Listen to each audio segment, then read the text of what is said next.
Kalau kena kulit okey tak, kalau orang kulit sensitif okey tak, kalau kena pada baju ada kesan tak pada fabric apa semua. So benda-benda macam tu saya macam susah juga sebenarnya. Kena dapatkan certificate of analysis tau. COA dia panggil. Kena bawa masuk lab.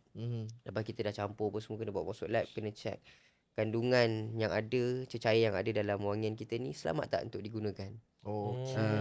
Sebab dia kan ada campuran denatured ethanolnya, dia ada pH value dia apa semua. So itu satu, kena dapatkan certificate of analysis tu. So dalam certificate of analysis, dalam proses tu kita ada guna denatured ethanol. Denatured ethanol ni kena ada pengesahan halal. So kena dapatkan supplier denatured ethanol tu, supplier yang betul-betul ada sijil halal. Sebab memang ada orang supplier denatured ethanol ni yang dia tak dapat kelulusan halal. Dia memang cakap halal. Mungkin bendanya sama je tapi nak dapat kelulusan tu. So kami cari dapat, alhamdulillah. Untuk denatured ethanol kita punya supplier dari Perlis ke Zik? Perlis kan?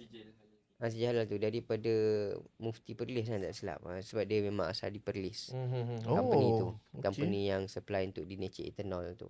Denatured ethanol ni kegunaan dia apa? Untuk make sure kita punya cecair yang kat dalam ni tak mudah contaminated, tak mudah tercemar. Dan satu lagi untuk ketahanan dia lah, ketahanan bau dia.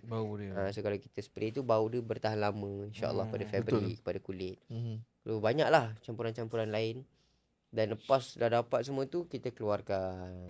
Bau tahan sampai 3 hari dekat sejadah, Masya Allah. Dapatkan wangian Raudhah dan Kasturi di Haramain dari bumi Madinah Al-Munawwarah.